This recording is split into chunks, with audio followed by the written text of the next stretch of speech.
Hello, beautiful people. I'm sure we all been into situations when you're like, damn, I want to commit to something. I want to commit to, going to the gym. I want to commit to studying, getting all A's. I want to commit to always bettering myself. I wanted to commit to waking up early. Anyway, whatever you want to commit, we all been there. And if you clicked on this video, then you probably are wondering, how am I supposed to commit if everything that I try doesn't work and I want it so bad? And I'm glad that you want it so bad, because this is all that matters. If you want it so bad, that you're gonna get it. Maybe not today, maybe not tomorrow, and maybe it will take you 10 videos to become aware of why you have to commit and why you want to commit. But anyway, I know that you're gonna make it happen. I also struggled with this for, probably a couple of years, about like all this commitment. Everything changed when I moved to the United States. But it was pretty obvious because, I was at home, everything was so comfortable. If I would not do something, I would not die. It was not a do or die situation. Then I come to the United States and there is no one to save me. I'm here alone. My family is back in Ukraine. And so something switched, but I still was not committing full time, If I was in a do or die situation, I would do it. Exam tomorrow, I'm sitting, I'm doing everything because there's no one who's going to ask me, so are you ready for the exam? So, did you do this? Did you do that? There was no one to check in on me, so I had to do it myself. And I'm not talking about like a big milestones in my everyday life. No, I'm talking about everyday small steps that I was doing. And I was definitely that person that watched like every single video about habit trackers.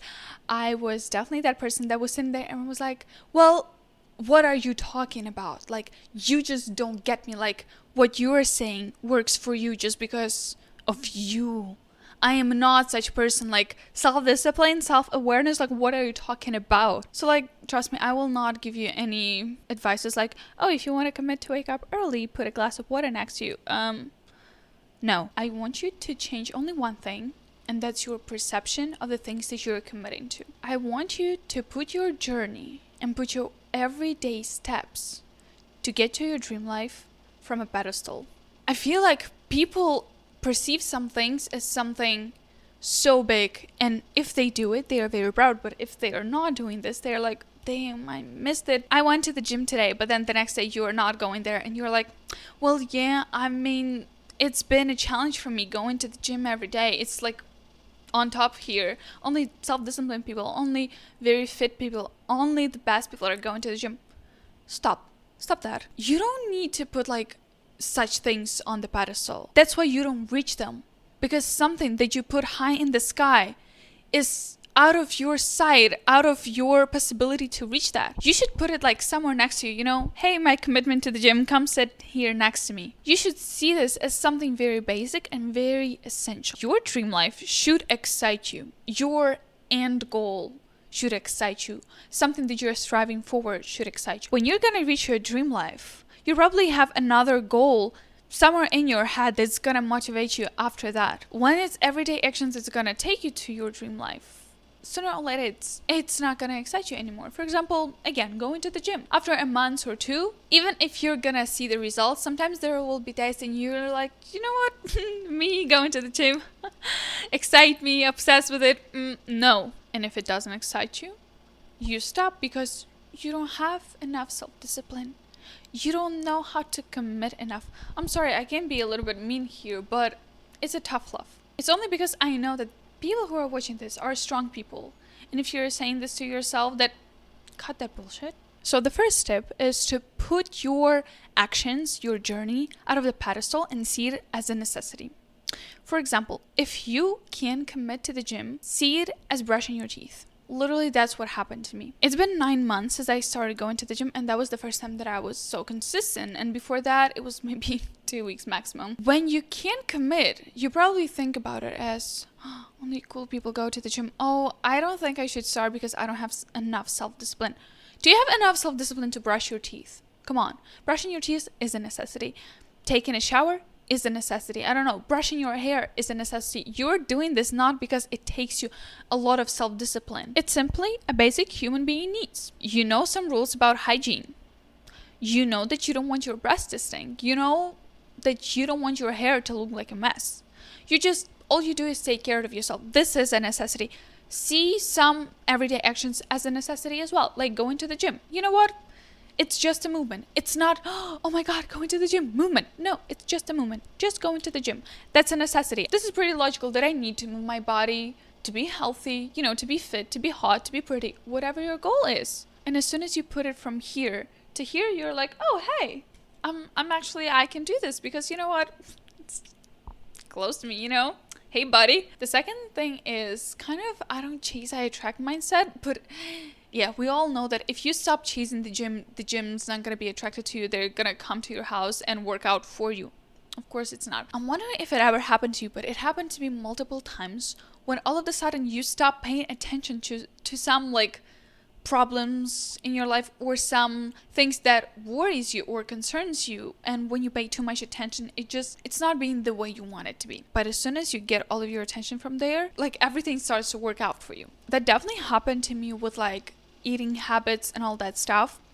As soon as I would be like, okay, and somehow with all the knowledge that I had about nutrition, about my eating habits, about what works best for my body and what my body needs, somehow when I put the food out of the pedestal, I didn't want those sweets anymore as much as I did before that. I didn't want to snack all the time just because simply I was not paying attention to this that much. I was not constantly having this in my head. Or working out, I was not, okay, do I need to go to the gym? No. What if I won't go? What if this? What if that? Okay, I will let myself, you know what? I'm gonna let myself step out of here and see. Today I'm gonna go to the gym because that's a necessity. Tomorrow, maybe I'm gonna skip. But the day after tomorrow, I was not paying attention 24/7. If I know that after my classes, I go to the gym, that's my schedule. That's all. No negotiable. I don't think about that 3 hours before when I'm sitting in class, and I don't think about that, was my workout good or not 3 hours after my workout, just get it out of your head. Some things in our life do not deserve as much spotlight as you give them, and because you pay so much unnecessary attention to some things, like worrying and convincing yourself to do something but you're still not doing this, you actually make yourself slowly. Like, think about a lion. When a lion chases its prey, he becomes slower because he has to chase. It has to find the right, step, the right movement, the right time. Everything should be just perfect. The stars should align. You know what? You don't need your stars to align to go to the gym. I'm using the example of the gym because this is a pretty universal, but instead of the gym, put just any situation that is on your mind. Yes, when you will stop becoming a chaser, gym's not gonna come to you, knock on your door and say, hey, I want you to work out. But somehow the less you put all your energy into worrying about doing this, planning that, and all that stuff, the better it works. And I get that there will be some days that you will be able to do this, and some days you just won't. And I mean, for me, that's definitely eating habits, But another tip is to get rid of all or nothing mentality. I want you to think as someone who studies statistics. Sometimes there is 0 or 1, which means yes or no. There is no probability as 0.111 when something happens. For example, there is a fireplace in the house or there is no fireplaces in the house. It's a 0 or 1. So think about gym commitment as going to the gym not 5 out of 5 days a week, but about whether I went today or not. It's a 0 or 1 every single day. Because 1 workout a week is better than 0 workouts a week. 1 workout in 2 weeks is better than 0 workouts in 2 weeks. 1 workout in a month is still better than 0 workouts in the months. If you like shopping and you think to yourself whether I'm gonna use this or not, because I'm for smart shopping, I'm gonna consider whether I need it or not for a few weeks before actually buying that. Sometimes I'm like, what if I'm gonna use it 3 times? Well, you know what? In my whole life, I'm probably gonna use it more than 3 times. But even 3 times is better than 0. So get rid of this, okay, I have to fill in 21 days out of 21 days, habit track and all that stuff. Go to the 0 or 1 mentality. No 0 or 5, 0 or 10, 0 or 21, 0 or 1. Yes or no. I did it or I didn't. The next step is to stop the exhaustion. Think about the times when someone begged you to do something. Please just do this. And the more they begged you, the less you wanted to do this. But like, even the fact that they begged you meant that you did not want to do this. When someone begs you to do something, that means that there are a set of reasons that stop you from doing that, right? So when you beg yourself, when you literally ask yourself to do something, when you're like having this battle inside of yourself, whether you need to do this or not, what you're doing is sending your brain signals that, hey, if they're begging you, you don't want to do this. Like, if they were begging you, you have reasons not to do this because they went to that extreme. Instead of this, change it to a normal conversation. Your inner dialogue should be calm. Your inner dialogue should incorporate very cold-blooded mind. Oh, but I don't want to go to the gym today. I'm so tired. Maybe I should say, okay, look, we've been there. I know that you don't want to go to the gym. But it doesn't really matter whether you want it or not. You're just gonna go, you're just gonna put on the clothes, you're just gonna go, it's a non-negotiable. You're gonna feel better. How about we're gonna compromise to just go on a treadmill for 5 to 10 minutes? How about we're gonna compromise that you're gonna start doing the set, and if you're gonna feel actually very tired physically, you're gonna stop and go on a treadmill and just walk. Do you remember that nice body that you really want to have? Do you remember those health concerns that you have? Talk to yourself with a cold-blooded mind that is like, well, okay, kiddo, I guess you don't really have a choice, because your mind that is like crying inside right now, like, I'm not really into that. Like, you're not gonna buy me with all this whining and crying. Again, I want you to observe your inner dialogue you have when you go to brush your teeth. I feel like most people, they don't even have an inner dialogue when they do this. They're just gonna, okay, I'm gonna brush my teeth because that's evening before bed or when you wake up, Observe your inner dialogue when you go to brush your teeth and think to yourself, okay, how am I talking to myself? What words am I saying? Do I even say myself anything? How much attention do I put into getting up and brushing my teeth?